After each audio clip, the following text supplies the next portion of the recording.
So, well, here's a toast to 30 years of friendship. 30 years. 30 years, exactly. And still counting. So, yes. Yeah, isn't that great, Paul? Let's get to the specific mystery, the mystery of you, because everybody sees you through their own perceptions. Well, naturally, yeah. So how do you think you have been most misunderstood? Everyone has their point of view, and everyone's point of view is absolutely valid, for them at the moment. Don't get caught in your point of view. Or you will impale yourself on your point of view. Keep it moving, change your... Well, for example, some people know you only through that 60 slogan, turn on, tune in, drop out. And I don't think a lot of people really understood what you meant by dropping out. I never understood. You never? Oh. Then how did you know when you were there? I didn't say I was there. Jumping around. We're doing good, Ed. All right. He's laughing. His words. 15 years ago, you called yourself a neo-technological pagan. That's pretty good. What do you know what you meant by that? Yeah, and pagan, right? Pagan basically to me means humanist. All right? See, pagan's good because as a Catholic growing up, I stopped being Catholic when I was 12, I think, but pagan was the worst thing you could say. And of course, I'd never met a pagan in Springfield, Massachusetts, going to a Catholic school. Right. Yeah, where these pagans hang out? I want to meet one. You know what? Was there a specific thing that happened at 12 that made you turn from Catholicism? Yeah, actually, during that period, yes, I remember exactly what it was. It was a little long, maybe it was 15 or 16 when I really finally broke. I was being sexually molested in my high school and actually totally seduced. I would call it almost rape, but I was going by this great, sexy girl that was much more experienced than I was. And she opened up, the great mystery of sex. Wow. And then I was going to go routinely to have a confession on Saturday afternoon. But I had a date, naturally, that night. So sitting there outside, I was just looking at it. People light it up, and then you go in and you say, like, bless me, Father, for I have sinned. My sin, you lay out your sin, like that. Right. This is absolutely totally hypocritical. I'm going in there, and you want to know all about how many times I'm fucking, and I have every intention in the world, I swear to you, on the throne of Peter, that I want to go out and be seduced by this girl tonight. And I really was totally fucked and all that. Oh, well, that would do it. What's the relationship you see between acid and technology and machines? Well, LSD is one of the many drugs which are based upon neuroactive plants, peyote and like that. Whoever thought grain on rye would come up with lysergic acid. But, so the point is that the human brain, we just learned that about 20 years ago, well, actually 10 years ago, they start saying, hey, the brain is equipped with these receptor sites for different kind of vegetable consciousness alteration thing. So we have evolved our brains over 50 million years to these receptor sites. And the plant queendom has brought these, and they get together. So the reason people like to take these drugs is because they're receptor sites. And that was not a mistake. The DNA didn't fuck up, or the devil didn't do it. There's obviously some reason to have those receptor sites that get you off on peyote or get you off on these different... and there are receptor sites for drugs we don't even know about. But hopefully in the Amazon basin they'll find some. Huh? Well, the brain is equipped to be altered by these receptor sites. So the brain is ready to be altered. Right. So that you can see these receptor sites as being like clicks that knock out, you delete the word processing mind, and then suddenly you can, the different drugs will put you in different places. So yeah, see, I'm being very technical there in the sense of, you can almost, there is an analogy between the receptor sites from marijuana or the receptor sites from LSD and all that, or opium, and you can boot up different areas of your computer. Smoking grass that afternoon, I said, you have to go out of your mind to use your head. Right. But had this, and you're a pothead and a Sherry Garcia, Grateful Dead head and all that. But head simply is a old-fashioned way of saying brain. but we didn't know about the brain. The old sense of use your head, but now specifically use your head by operating your brain. That's a new concept. Instead of use your head, operate your brain. That's hot. It's never been said before, I don't think, 10 or 15 years. I haven't heard it. And it's amazing, isn't it? Operate your brain. Why? Because the brain designs reality. So if you learn how to operate your brain... So then do you see a comparison between the war on drugs on one hand and the attempt to censor the internet on the other hand? You know, the war... absolutely, yes. And the connection people is... that want to control, and they have to have people who do that to try to keep any society going. I don't knock it, you have to have it.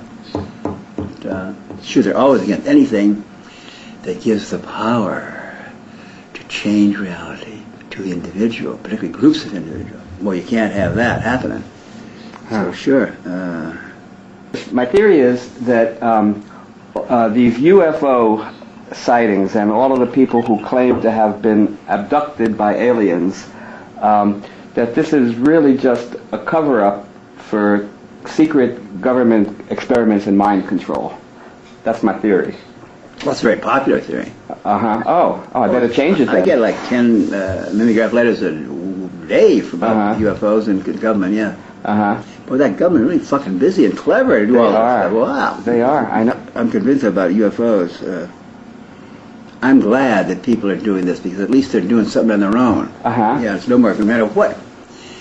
The poor farm wife and 60-year-old farm wife in Dakota who thinks she's taken up and surely raped up in by the UFO people. Shit, they came all the way from another planet, 1,000 light years away to get this lovely grandmother from Dakota and have an orgy with her. I mean, or at least an anal probe. But to your knowledge, is the government still doing experiments in mind control? We know they used to with all the MK Ultra programs. Do you know if they're still at it? I can't imagine they would have stopped. Well, I loved debating with Liddy because Liddy would give you the current CIA line. It's amazing how quickly you pick up that line, and Liddy's suddenly saying the same thing that Gingrich, they get the line. What was his line on mind control? He said, yes, it is true that the CIA, naturally, when we learned that the Chinese communists were using LSD, the CIA naturally got the whole world market from Sandoz of LSD, and they didn't realize about millions of the dose. A pound would turn on the world 10 times like that in Jupiter. He said the CIA found LSD to be unpredictable. Well, no shit, Sherlock. Can you name one prediction that the CIA has been full of? Everything. The rise of the Shah was unpredictable, right? The rise of the...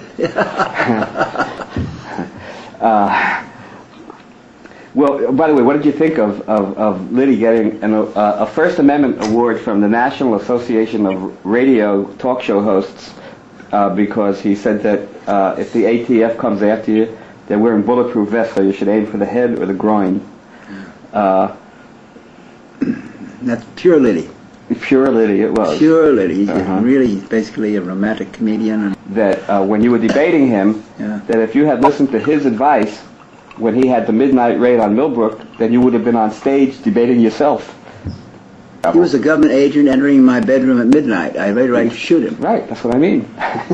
With his advice. Yeah, I know. But I've never owned a weapon in my life. I have never intention of any owning a weapon. Although I was a master sharpshooter at West Point on both the Garand and the Springfield, and I was a howitzer expert, and I know how to do it. But I have never, and I never will have a gun around.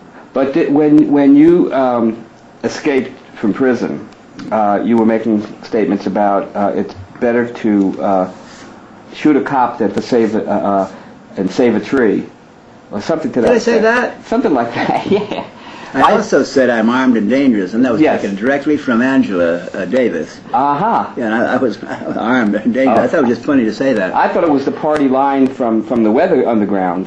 That there was some overlapping there. Yeah, I know. I had a lot of arguments with Bernadine, was it, about Bernadine Dorn. Guns, and I love them. They were brilliant, brilliant Jewish University of Chicago kids, and they got out and boy, they had a class and dash and smash and. What are some of the taboos that are waiting to be violated today? Oh, there is one taboo. That is the oldest taboo in human history, and the most powerful. And so I've been writing about it and thinking about it for 20, 30 years, but now I really see how clearly the concept of death is something that people do not want to face. And the doctors and the priests and the politicians have made it to something terrible, terrible, terrible, so that you're a victim. They victimize you. If you accept the notion death, that word, you signed up to be the ultimate victim. Well, because death is such a taboo, is that why you announced publicly that you have inoperable prostate cancer? I mean, your friends knew it, but I have been planning this for like 20 years. Of course, I'm a total follower of Socrates, who was one of the greatest counterculture comic philosophers in history, and he took the hemlock. Remember that? Right. Yeah, the Hemlock Society was named after that. In fact. Yeah. And I've been a member of the Hemlock Society. That's the biggest decision that you make, and it's, you couldn't choose how and when you were born. Right. But it takes. Although there are people who say you can. All right, well, go for it. But for those of us that didn't have that option. Ram Dass even once said that a fetus that gets aborted knew it didn't want to be born, so it chose parents who wouldn't carry it to term. Richard's so politically correct. I mean, oh man, isn't that fabulous? Are you planning to do what Aldous Huxley did, which was make the journey on acid? No, that's an option. Yeah. Do you believe in any kind of afterlife? Well, I have left probably more computerized records and videos, and I have an enormous archive of covering 60 years of writings and tapes and videos, and 200 videos, more, yeah. So it's all being stored away, so yeah. By afterlife, I guess I meant you're not the products of your consciousness so much as your consciousness itself. Pop at heaven. No, they're not. That's not a bad metaphor. Well, what about hell? Of course, when you realize that hell is totally self-induced. Yeah. On Earth, you mean? Well, wherever you are. Oh, on Mars. If you had a self, you can do it in space if you want to, I guess. So that even. What do you think about that? Do you believe in a life after death and all that? No. What's your theory now? That you just disappear and are eaten by worms. Wait, no, you have a choice of being eaten by worms or barbecued like that, or you can be frozen. Don't you want to be frozen? Yeah, I'm going to leave some drops of my blood, which has my DNA in a lot of places, frozen. But why not try all these things? Not that I care, Paul, believe me. I have no desperate desire to come back, to planet Earth. I think that I have lived in one of the most incredibly funny, interesting adventurous lives. Yeah. The thing is, you have to learn to play their game, so that's why I went to West Point, and that's why I went to the Jesuit school. I learned enough that I could play that game and understood how it went, and then moved on. You mean you knew before you went to West Point, before you went to Jesuit school, that you wanted to learn their tools? That you were. I didn't want to go to either. My parents insisted on that. Oh, so you went with that attitude? Yeah. You mean? I didn't want to go to. They took me around to about 10 Catholic universities and colleges in New England, and none of them would accept me because I had such a high school track record. Already? Yeah.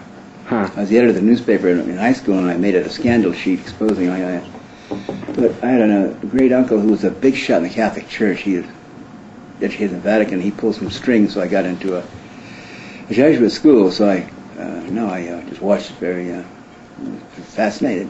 Well, have the medical people given you a prognosis on this life of how many years or days or decades? I'm 75, so and I've been I've smoked and just lived an active life. I mean, not the most healthy life.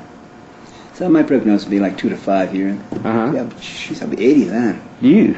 In '69 in Oakland, when you were married to Rosemary, or you were living together then, and then I remember you had to split when you were in Europe, and so now that you're dear friends again, it's like an acid romance story. She is so fabulous, and so romantic, and so mischievous. Yeah, she's fabulous. We talked about Ram Dass before, and the media treatment of you two. It's always been sort of like, you know, you were the two brothers out of Harvard, and one became the spiritual angel, and the other became the mischievous bad boy. Do you see that perception of the two of you in comparison? Yeah, I think Richard feels that way. Uh-huh. Yeah. Uh-huh. Do you agree with him? Well, I see it totally differently. What? So what? Because that's what he said. No, how do you see it? He once used the good boy, bad boy metaphor. And of course that was from his perception. Well, Richard grew up gay in the closet until actually at Harvard he started to come out of the closet, and that really it's a very painful thing he went through there. About bad and good and all that. Right. Oh, yeah. I don't think homosexuals are bad, and I don't think that heterosexuals are good. I really don't have the good bad. That label. I'm rather insulted when people call me a rebel. What? Fuck you, rebel? Who? I'm smarter, I'm better educated, better looking than most of these establishment. It's kind of a depreciating thing of anyone that's a dependent of that. But well, the greatest thing that's happening now is the World Wide Web. Uh-huh. Sign-ups go up like this, and that's staggering because you have a telephone connection. The modem is the message. The modem is the message. You can explore around, and if you're a left-handed dyslexic lesbian, you can get in touch with people in Yugoslavia or in China that are dyslexic and all that. It's great. It's going to break down some of the barriers.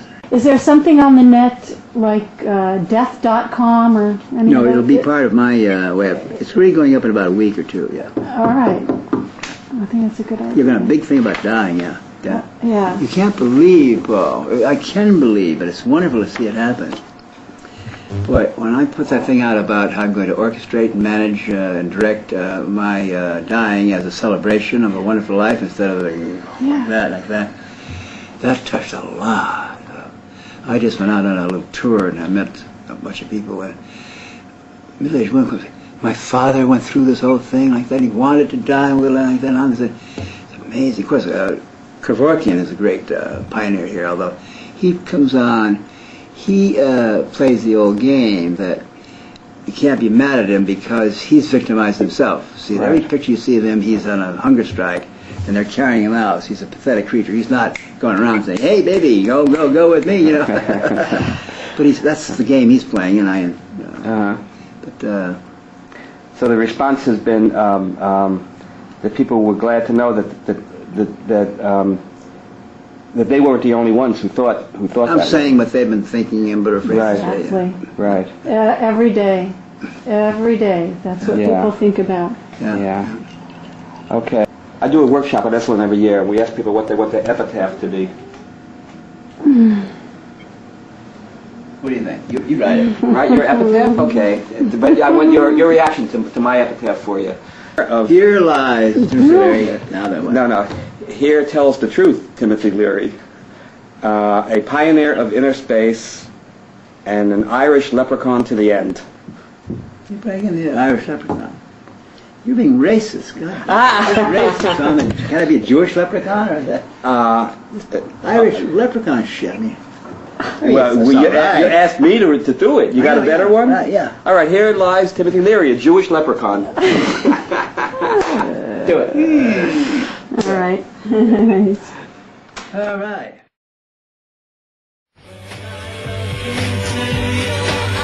Yo.